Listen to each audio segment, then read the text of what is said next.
What you're about to see is a matter of human record. Explain it, we cannot. Disprove it, we cannot. We simply invite you to explore with us the amazing world of the unknown, to take that one step beyond.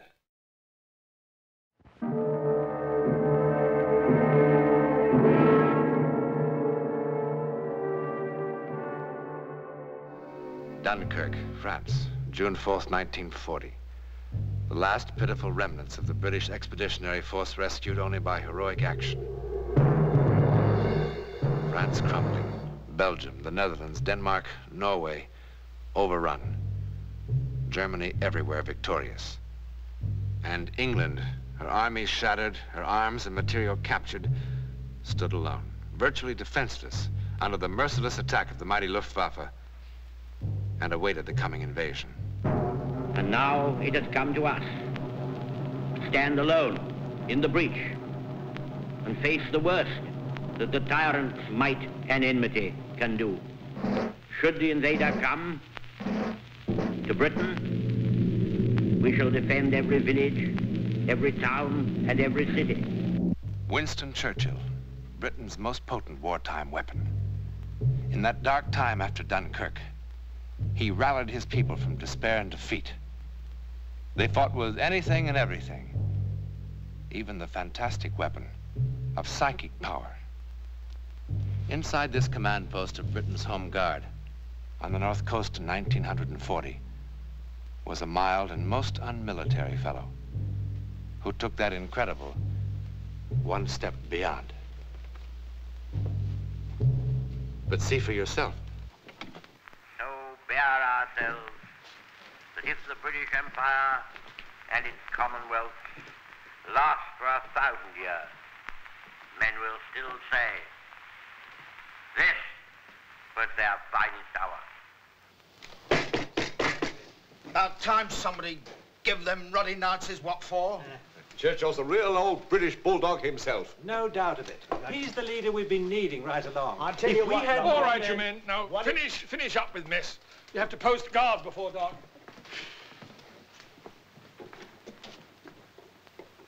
Their finest hour. Well, it really gives you a sort of lift, doesn't it, Mr. Blakely? It does, Billy. It really gives one hope. Our side will win in the end. Yes, but do you really think we will? I don't know. I suppose that depends on us, doesn't it? The blooming Nazis don't kill me. This food will. Whoever told you you could cook, eh? Oh, fine one to choose. Farmer probably never cooked a meal in his life. Do you think hauling coal in a dray qualifies you for any better? Oh, what a crew. Ruddy farmers, bank teller, overage chemist, headmaster of a blooming girls' school. Yeah, vicar and greengrocer, all bossed by a one-armed pensioner. He lost that arm in the First World War. And got a DSC doing it. Oh, Blakely. I met Ethel when I was in town today. She said to take care that you wear that scarf against the night air. How did she look? Oh, same as ever, don't you worry. You know, I've never seen anything like it. A body'd think you were newlyweds instead of going on your 20th. Yes, Ethel and I suit each other. Oh, she said to tell you that the red platter dropped 28 fry, whatever that means.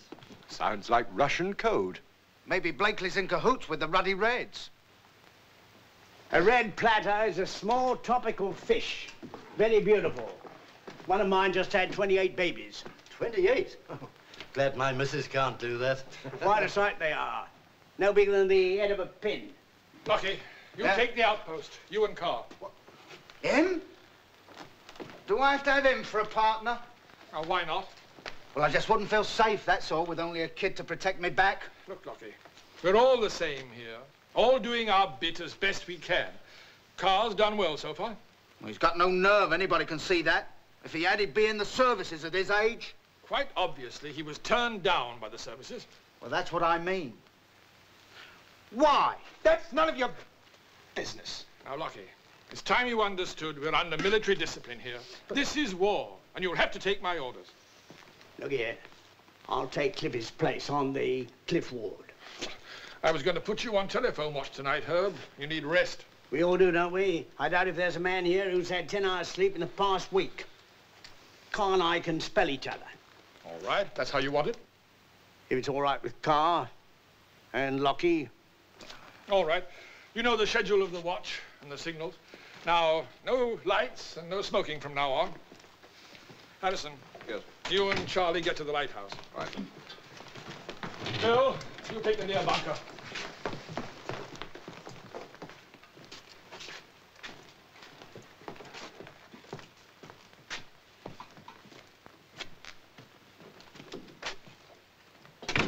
It's going to be a dark night. Just the kind they'd choose. Do you really think we have to fear them this far north? Surely they'll hit straight across the channel at Kent and Essex. Our job is to watch for raiders, off subs and the like. They'll probably try to infiltrate all along the coast. A nice, quiet little inlet like ours is made to order for them. I hope they don't come tonight. Likely they'll find us all asleep. Any man caught sleeping at his post will face court-martial. We're not the regular army, remember, Tim? We've all of us been on the constant alert for more than 3 weeks. And every man's ready to drop. And every man's doing his duty. I appreciate that. Maybe as time goes on, we'll all toughen up, huh? Herb, you better take a gun with you out there. Prawley's 22 or the Vickersburg gun. Wouldn't know how to use it anyway. We're only there to sound a warning. They must have a weapon of some kind. Take a sawed-off oar or a pitchfork. All right. I'll take a pitchfork, and here's your sawed-off oar. Herbert, would you like me to pray with you? Thanks, no, Vicar. Makes me uncomfortable asking favors of heaven. Besides, it's not us I fear for, it's them back in town. My wife, Ethel. Your wife and all the others. But they'd have to land here first. I mean the bombers. Why would they bomb our little town? It has nothing of military importance. What reason? Reason enough for the Nazis. Remember Rotterdam? Just to show they can do it. Just to put the fear of God in us. Don't think of it. It won't happen here. They'll be all right. Very well, Vicar. If you want to pray for them.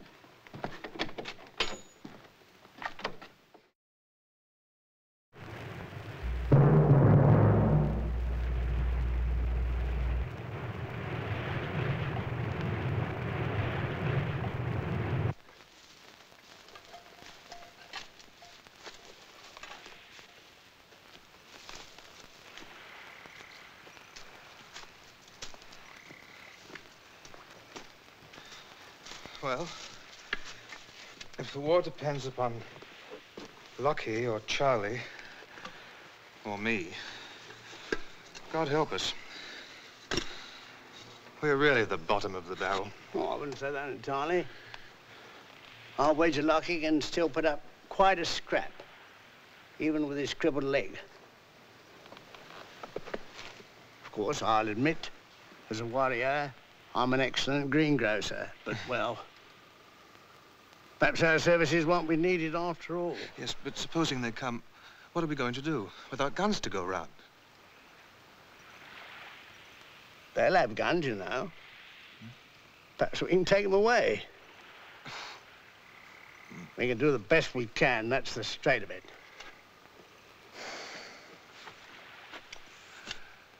Mr. Blakely, Lockie was right, you know.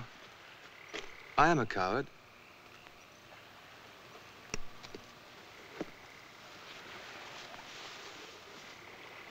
Why? Because you're frightened? Yeah. But everybody is, even Lockie. Are you? Certainly. Now, curl up and catch a nap. Yes, but aren't you tired? I don't go to sleep now, or I shan't wake up till morning. So, I'll take the first watch, while you catch 40 winks, and then you can have the second. Now, don't worry, I shall wake you.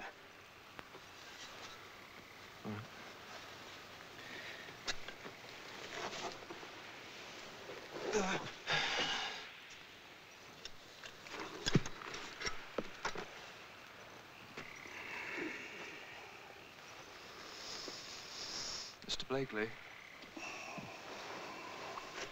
the reason why I couldn't join the service, I've got bad lungs. Go to sleep.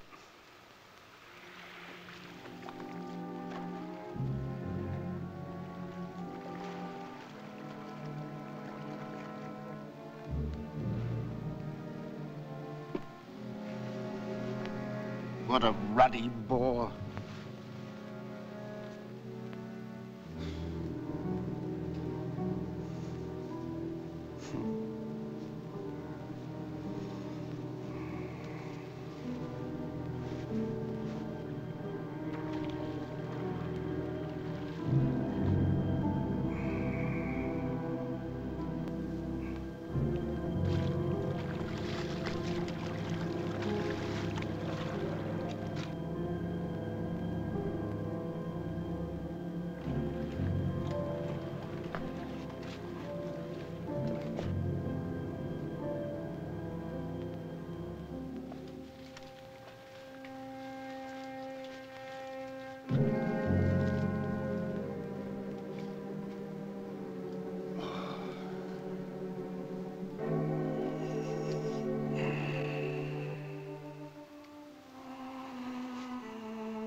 Happy birthday. Oh, no, no, oh, no, Herbert. Ah.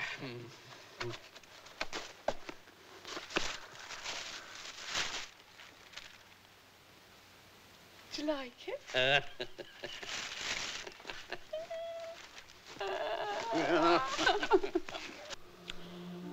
Ethel?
Ethel.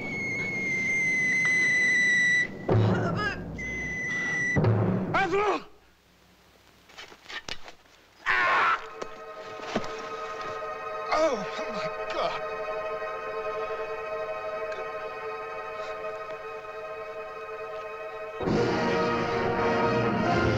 He's not alone there yet. We've got to signal the alarm.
dead.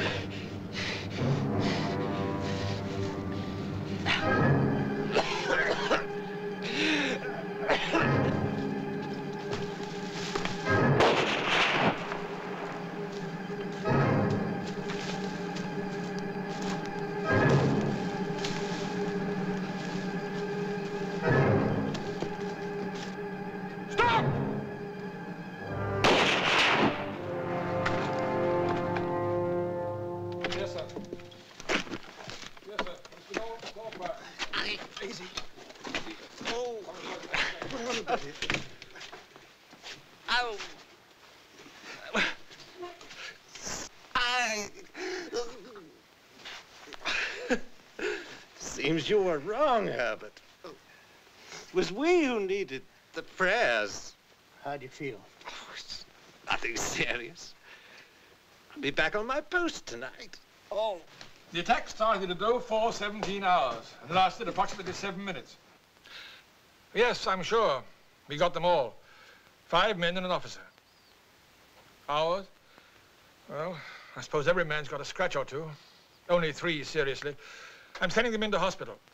Go ahead, Charlie. Yes, sir. Dead? Only 1. Who? Lucky. Oh.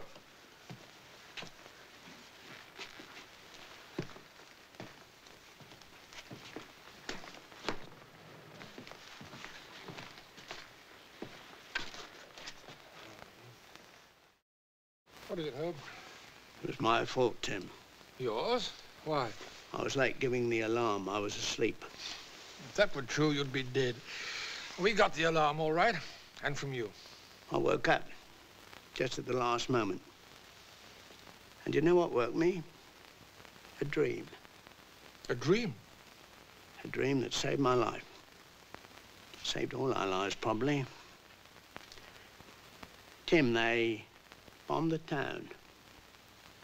In your dream? Yeah. I saw Ethel sleeping and the eye bombers overhead. Didn't you hear them? No. Besides, why would they bomb us here? They must have passed over on their way to London. Are you sure? You didn't hear bombs falling in town over there. How could we with all the noise here? I've got to go see.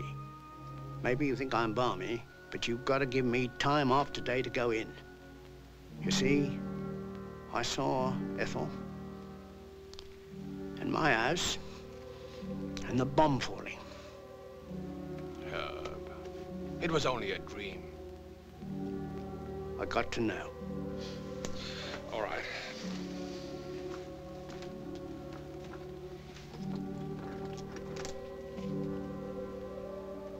It's Colonel Marlowe here. Can you tell me, did they bomb you in there just now? I see. Thank you. You can ride in with the truck. Thanks. Herbert. Good luck. Thanks.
Officially, she's still listed as missing.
What about Ethel, Herb?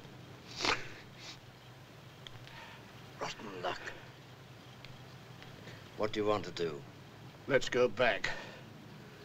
It's my place, isn't it?